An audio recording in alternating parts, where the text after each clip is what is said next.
Hello, all you hardcore boxing fans out there. How are you doing? It's Russ here from Poker's Corner, the biggest gob in sport. I say the things on here nobody else dare say because they all want access, basically. Lickers, a lot of them. Shh, off with their heads. Right. I see IFL TV have got Sky Nicholson as best female fighter at year. Oh my God. Oh my God. They really are going into bat for the 6-0 Iceman from Billericay, 4 by way of Eddie Hills. Hills. Why would you pick an Australian bird over Terry Harper, Tasha Jonas, and Katie Taylor, what they've done this year? How can that be? Or could it be Sky Nicholson is Eddie Hills? Hills. As little bit of fluff. Eh? Answers on a postcard. Pokecorner@mail.com. Okie dokie. Uh, Unless we've got a late surge today in views, it looks like Andy, not from Aberdeen, has won the Zoom contest with 4.5k views on the 27th of December. Any other commission lads who are not unhappy with that, go back through all 64 videos for month and you'll see that he's a clear winner. Only just though, Kenton, James, and Terry close on his heels, but looks like Andy's managed to pull it off. He'll be able to go get a body kit now on his Mark III Cortina. Pop, pop, bang. IFL yet again. Coogan, you are a human monitor lizard. Human. Haven't you got any pride in yourself? You've put a post out saying Conor Benn wins a world title before end of 2024, but you did that last year, didn't you? Hey, is Matchroom now? Are they PR? IFL PR men now for Matchroom? As I get abused for saying it, don't I? But you've just seen there, Sky Nicholson, nowhere near should she beat Fighter at Year for females, and Crusher Ben, he's not going to be winning a world title next year at all. Well, they're looking to make two EUBANK fights, aren't they? So that's not going to be for a world title. So it can only mean he's going to fight for a world title at 147 or 154. On the strength of what? On the strength of what? Why does Conor Benn deserve a world title shot in 2025? What has he done for us lately? Absolutely zilcho. Who was he beat? Who was he beat? Should be put in for a world title fight. He get flogged. Absolutely flogged at 147 or 154. It is what it is, but we're in a situation here where nobody is allowed to say a word. None of these YouTubers then say out.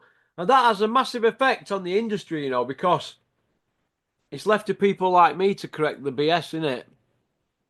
When you've got the mainstream guys frightened to say anything for fear of losing access, it's like everybody's spinning the narrative for the promoters.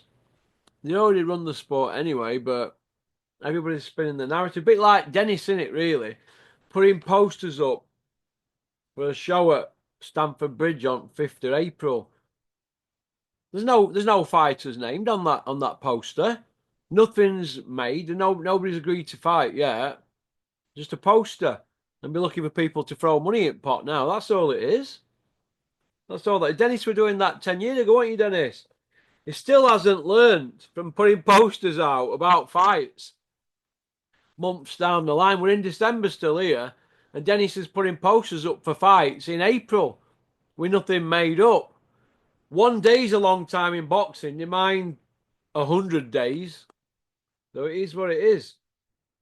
But in my opinion, IFL are now PR man for Matchroom, aren't they? Basically, The Conor Benn versus EUBANK fight. Does it happen? Well, EUBANK wants 60-40. He says Ben doesn't deserve 50-50 because he's failed 2 dope tests. Uh, I beg to differ. They both need each other, don't they? But this is how I look at it, right? Will it happen? Well, is it a dangerous fight? Yeah. We've got a small 147 guy strutting around saying he can do 160.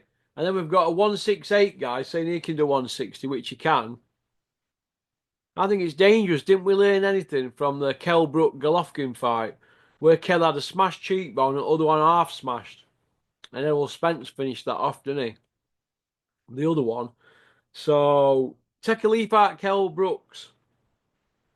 Take a leaf out of Kell Brooks' history and what happened in his career, KRUSHER, and swerve it. But it is what it is. But what I want to know is how are we at a stage of UK boxing where a man who's 29 this year, he's 29 this year, Conor Benn, and when we get to tomorrow, we can say he's 30 next year. See where I'm coming from? Conor Benn's 29 this year. He's 23 and 0. He's not won an area belt, an English, a British, a Commonwealth, a European, or a world title. None of them 6 levels he has won any belts whatsoever. He's not fought in any eliminators for world titles. He's failed 2 dope tests for clomiphene. He's given us every answer by what he should. He's playing a game of kiss and tell. He's telling us everything. He's showing us nothing. He showed us nothing, no proof, the no 274-page dossier. He showed us absolutely nothing, and he has not won a belt at domestic level whatsoever.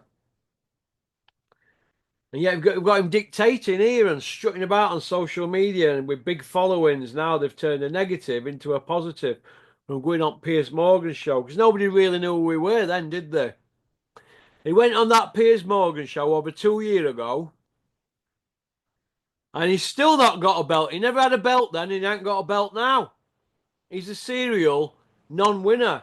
He's what's wrong with boxing. 29-year-old this year, 23 and 0, and hasn't won a belt. Talking $1 million paydays and world title fights. Not been in an eliminator. Doesn't deserve an eliminator. No matter a world title fight. Not beat anybody of note, but not won a belt. And he's dictating to people. Couldn't make this up. But the PR disaster that has become Crusher Benn, in my opinion, is a joke. And they're all out to manipulate everything, aren't they, to their advantage. But I blame Matchroom and I blame Charlie Sims and his dad, Slow Tony Sims. I blame them. That's who I blame, because at the end of the day, they're responsible, aren't they? Managing him and training him. So, but it is what it is, isn't it? Can Ben beat EUBANK, though? Well, go and ask Kell Brook if he can. I don't think he can. I think EUBANK will be too big and too experienced for him.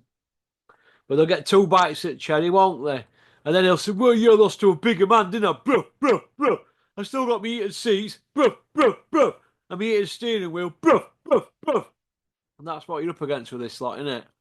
So it is what it is. So okie dokie. So thanks for liking and subscribing and leaving a comment. So it looks like Andy's won the Zoom. Well done, Andy. But there's still another 10, 12 hours, isn't there yet? But any late surges. So it is what it is. But thanks to all them lads who came on this month and everybody who's been on this year.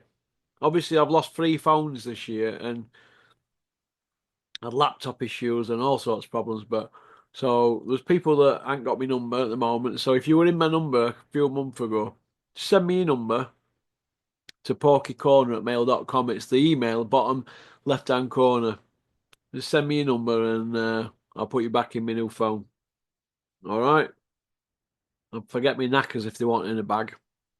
So that's about it, really. I'm not sure who I've got on tonight, or if I'm just going to have an early one and start the year as I mean to go on.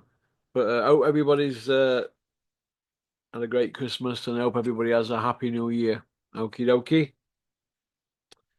Go on, peace out. Thanks for liking and subscribing and leaving a comment. I think we'll have to start doing them in front of the camera now, won't we? This week now.